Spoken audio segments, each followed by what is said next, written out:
கிளம்புவோமா? Malappuram start ஆயிடுச்சு friends. First trip, எதுவும் international trip friends.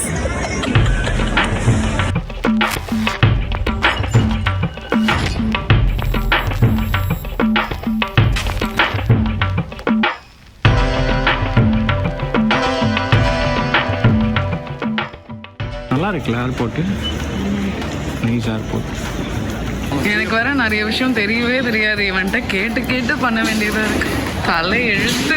என்னை கேட்காம எதுவுமே செய்யக்கூடாது. என்ன பண்ணுறது, கால கொடுமை. இவன் பின்னாடிலாம் சுற்ற வேண்டியதாக போச்சு. ஓகே, பார்த்துக்கலாம். சீக்கிரம் எடுக்கவே. இதில் இருக்கு எமர்ஜென்சியில் மால். ஆமாம், மால் மாதிரி தான் இருக்குது. Use duty free, duty free, duty free. ஏதாவது 25% off on any purchase off any 2 1 6 மூடிட்டு வா. ரேட்டு கம்மியாக தான் யூஸ் இருக்கும். எனக்கு ஒரு டவுட்டுடா. என்னது? எல்லாரும் இருக்காங்களே பக்கத்தில் கேட்கறதுக்கு கூச்சமாக இருக்கு. என்னது சொல்லு. இந்த கேஎஃப்சியில் வேறு அப்புறம் ஃப்ளைட்டில் வேறு போகிறோம், ரெஸ்ட் ரூம் இருக்கும். அதெல்லாம் ஃபுல்லாக என்ன டிஷ்யூ தான் வச்சுருப்பாங்க. பரவாயில்ல, உனக்கு ஓகேனா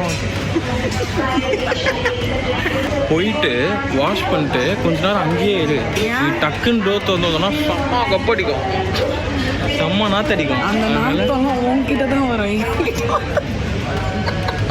ஆமாம், பாலி போயும் ஃபுல்லாக ஃப்ரைட் சிக்கன்ஸ் அந்த மாதிரி தான் இருக்கும். இங்கேயே போர்க்கு, பீஃப் இதை தான் சாப்பிட போகிறோம்.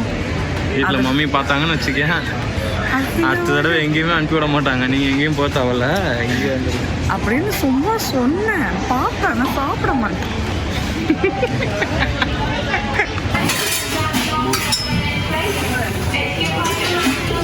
மசாலா தோசை. மிஸ்டர் பிரவீன்ராஜ், இவ்வளோ தூரம் இன்டர்நேஷ்னல் ஏர்போர்ட் வந்திருக்கோம். மசால் தோசை, பொடி இட்லி இதுதான் சாப்பிடுவீங்களா? எனக்கு அது மேட்டரா தெரில. இப்போ 900 ரூபாய்க்கு மசாலா தோசையும் பொடி இட்லியும். எப்பா, இதுக்கு பேசாம அம்மா சொன்ன மாதிரி புளி சாதமே கட்டிட்டு அதெல்லாம் 90 பார்த்தியா கட்டிட்டே வந்துட்டாங்க. அதெல்லாம் அலோவ் பண்ணுவாங்களா? எனக்கே தெரியாது. நெக்ஸ்ட் டைம் வரும்போது இதை போவோம். நெக்ஸ்ட் டைம் வருவோமா?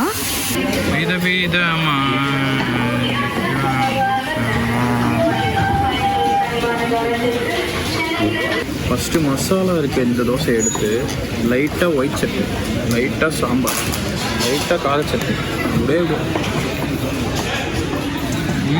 How's it nice. 300 ரூபாய்க்கு வர்த்தா?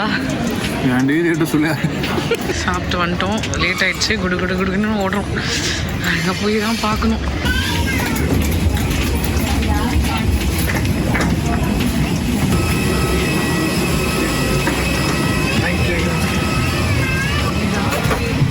CA3B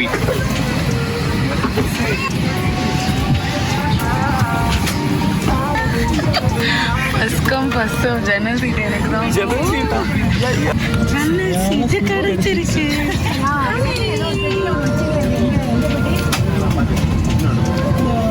சும்மாவே அலப்பறை பண்ணுவேன், இல்லை ஜன்னல் சீட்டு வேறு.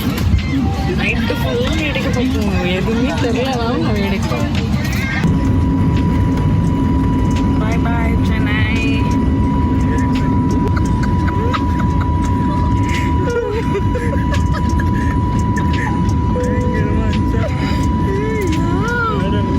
நம்ம இப்போ மேலே இருக்கோம்டா.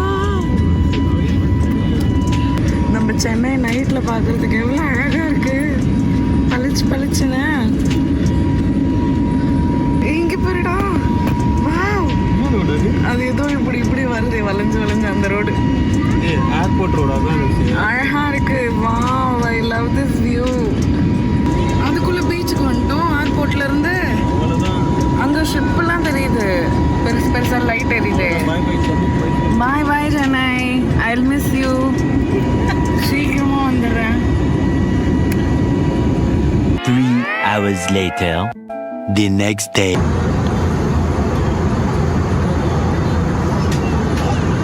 மலேசியாவில் லேண்ட் ஆக போகிறோம். இருட்டில் ஒன்றுமே தெரியல. இன்னும் இங்கே விடியவே இல்லை, இருட்டாக இருக்குது. அப்புறம் எப்படி காட்டுறது? Finally we reached Kuala Lumpur. இங்கே டைம் என்ன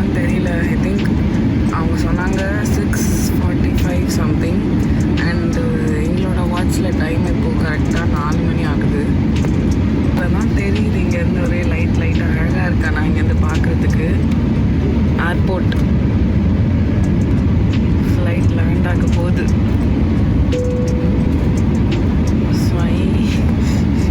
கீழே இப்போ இறங்க போது சொயின்னு, அதான் கொஞ்சம் லைட்டாக பீதியாக இருக்கு. முதல் முறையாக இந்தியாவிலிருந்து இப்போ கோலாலம்பூரில் காலடி எடுத்து வைக்க. ஆமாம், லேண்ட் ஆக போகிறோம். டமால் டுமில் டமால். Smooth landing. Now is 6:32.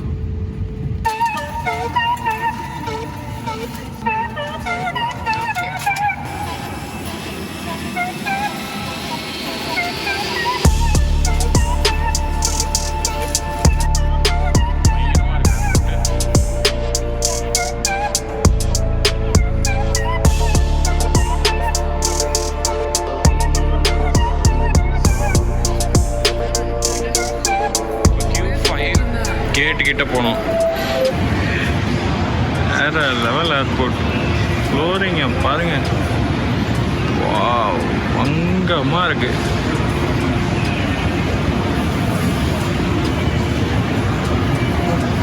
வா, ஏர்போர்ட்டா மாலானே தெரில, பயங்கரமாக இருக்கு.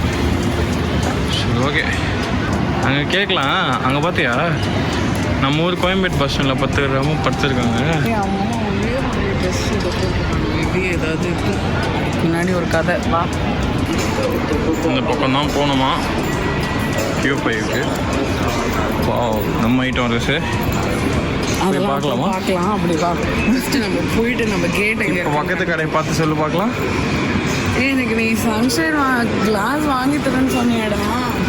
ஒன்று கூட வாங்கினேன். சாக்ஸ் வேர்ல்ட் மினிசோ மாதிரி இருக்கு. சாக்ஸ் வேர்ல்ட்னா இங்கே வாங்கிக்கலாம் போல். ஃபுல்லாக கார்பெட்டாக போட்டிருக்காங்களே, அதனால எல்லோரும் உட்காந்துடுறாங்க. Yes, we reached Q1 to Q21 gates. ஓ, மறுபடியும் செக்இன்னா சாப்பிட வேண்டாம், ஜஸ்ட் ஃப்ரெஷ் ஆகிட்டு செக்இன் பண்ணோம் போல். இங்கே தான், இங்கே பேர் ஒரு ஃப்ளைட் நிற்குது சூப்பராக. நம்ம போகிற ஃப்ளைட் ஆகும். To Kuala Kinabalu has now been changed to Gate J4. Gate J4. Thank you. எதுக்கு இவ்வளோ தூரம் வேஸ்ட்டாக வந்து? பெரிய தப்பு பண்ணிட்டோம் அது சார். சரி விடு, ரிட்டர்ன் வரும்போது நெக்ஸ்ட் டைம் இந்த மிஸ்டேக் பண்ண வேண்டாம். பார்க்குற யாருமே இந்த மிஸ்டேக் செய்யாதீங்க. கனெக்டிங் ஃப்ளைட்ஸ் அப்படின்னா செக்இன் கேட்டு பார்த்தீங்கன்னா செக்இன் பண்ணிடாதீங்க. உங்களுக்கு வெயிட்டிங் ஹவர்ஸ் ஜாஸ்தினா செக்இன் பண்ணி உள்ளே வந்தோடனே இந்த கேட்டுக்கிட்ட வந்ததுக்கப்புறம் எதுவுமே இல்லை. இப்போ என்ன பண்ண போகிறோன்னு தெரில. சாப்பிட எதுனா சுத்தம். இப்போ எனக்கு சாப்பிட்றதுக்கு என்ன கதைன்னு தெரில. இதோட நம்ம இன்றைக்கி மதியம் 2 மணிக்கு தான் போய் பாலியில் இறங்குவோம். பாலி டைம் 2 மணி. என்ன, இங்கேருந்து ட்ராவல் டைம் 3 hours தான். அப்போனா அவ்வளோ பெரியஸாக ஒன்றும் டிஃப்ரென்ஸ் இருக்காது டைம். அதுதான், இங்கேருந்து ட்ராவல் டைம் 3 hours-னா இங்கே மணி என்ன? ஓ ஆமாம், இல்லை இங்கே எத்தனை மணிக்கு ஃப்ளைட்? 10 மணிக்கு இங்கேருந்து எடுக்கிறாங்க இந்த டைமுக்கு. இந்த டைம் என்ன இப்போது? என்ன ஒரு 7:30 7:30 10:30க்கு ஃப்ளைட். 3 hours இருக்கும். ஏதாவது லைட்டாக பிரேக்ஃபாஸ்ட் மாதிரி சாப்பிடுவாங்க. அதை நீங்கள் வேற ஏன்டா வெறுப்பேற்று.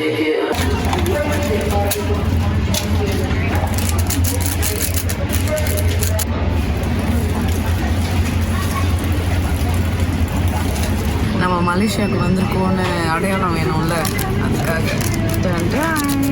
வாங்கியாச்சு. மலேசியாவுக்கு ஞாபகமாக ஃப்ரிட்ஜ் மேக்னெட் அழகாக இருக்குல்ல. அண்ட் இப்போ பிரேக்ஃபாஸ்ட்டுக்கு இந்த 2 பன் வாங்கிட்டு கப் நூடுல்ஸ் வாங்கியாச்சு. அதுவும் என்ன ஃப்ளேவர் புதுசாக ட்ரை பண்ணலான்னு ப்ரான் ஃப்ளேவர் வாங்கியிருக்கு. இல்லை, இதெல்லாம் சாப்பிட்டு முடிச்சுட்டு பொறுமையாக போகும். ஓகே தான், வேறு ஆப்ஷனே இல்லை. வாங்கியாச்சு, சாப்பிடுவோம் தான். சரிவா, நம்ம அந்த கேட்டுக்கே போய் உட்காந்துருவோம். அப்புறம் அது திடீர்னு கிளம்பிட்டாங்கண்ணா எல்லாரும். டைம் ஆகிடுச்சு. போயிட்டாங்கன்னா காஃபி பை டீ லைவ். அண்ணா கொஞ்சம் போயிட்டு அப்புறமா வாங்கண்ணா please. வெறுப்பேத்துறாரு. Much later. Come on, let's fly to Bali.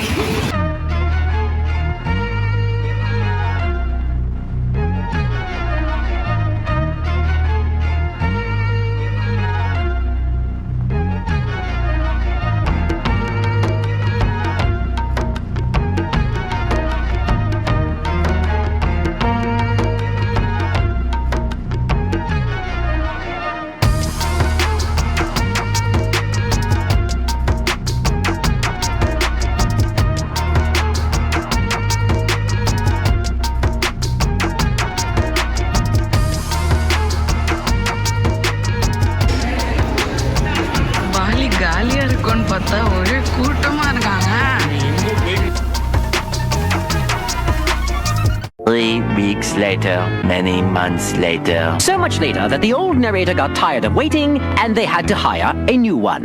Tomorrow. After a long ஸ்ட்ரகிள்க்கு அப்புறமா எப்படியோ நாங்கள் பாலி உள்ள ரீச் ஆகிட்டோம். ஒரு நிமிஷம் நாங்கள் இந்தோனேஷியா ட்ரிப்பெல்லாம் முடிஞ்சு போச்சு, வா திரும்பி கிளம்பி இந்தியாவுக்கே போகலாம் அப்படின்ற லெவலுக்கு இன்னைக்கு அவ்வளோ பிரச்சனை நடந்தது. பேக் டு பேக் ப்ராப்ளம்ஸ் ஏர்போர்ட்டில். யோசிச்சு பார்த்தாலே அப்படி இருக்குது, அந்த அளவுக்கு பிரச்சனை நடந்தது இன்னைக்கு. ஃபஸ்ட்டு இறங்கின உடனே ஆனரைவல் வீசான்னு சொன்னாங்க. நாங்கள் கூட ஆனரைவல் வீசானா டக்கு டக்குன்னு கொடுத்து அமுச்சு விட்ருவாங்க அப்படின்னு நினச்சா 1.5 மணி நேரம் லிட்ரலி க்யூவில் நின்று ஒருத்தராக பே பண்ணி வீசா வாங்கி சரி ஓகே முடிஞ்சது அடுத்து போகலான்னு போனால் நாங்கள் பாட்டுக்கு ரேண்டமாக வீடியோ எடுத்துகிட்டு போயிட்டுருக்கோம். எவனோ ஆஃபீஸர்னு எவனோ வந்துட்டு எங்கள் கேமராவை பிடுங்கிட்டு அவள் தான் நீங்கள் கிளம்புங்க, உங்களுக்கு இந்தோனேஷியாலலாம் அலவுட் கிடையாது, கிளம்புங்க உங்கள் இந்தியாவுக்கே போங்க, இதெல்லாம் அலவுடே கிடையாது, யாரை கேட்டு வீடியோ எடுத்தீங்க அப்படி இப்படின்னு கேட்குறாங்க. ஆக்சுவலி நாங்கள் இமிக்ரேஷன் ப்ராசஸ் நடக்கிற இடத்துல வீடியோ எடுக்கவே கிடையாது. நாங்கள் வந்து ரேண்டமாக எப்பயும் போல் பேசிகிட்டே நடந்து போயிட்டுருக்கோம். திடீர்னு வந்து கேமராவை பிடுங்கிட்டாங்க. கேட்டால் இது இங்கே தான் இமிக்ரேஷன் நடக்கும்ன்றாங்க. விடன் நோ லைக் இங்கே தான் இமிக்ரேஷன் நடக்கும் அப்படி ஒரு பிளேஸானே தெரியல. அந்த அளவுக்கு பிரச்சனை ஆயிடுச்சு. அவங்க ஒரு 2 மணி நேரம் எங்களை உட்கார வச்சு இல்லை முடியாது நீங்கள் இங்கே கிளம்புங்க, நான் வந்து உங்களோட வீசாவை கேன்சல் பண்ணிடுறேன், அதுவும் இந்தியாவுக்கு போகிறதுக்கு இல்லை, எங்கேருந்து வந்தீங்க குலாலம்பூர்லேருந்து வந்தீங்க அங்கேயே போயிடுங்க, நீங்கள் இங்கே இருக்கக்கூடாது அப்படின்ட்டாங்க.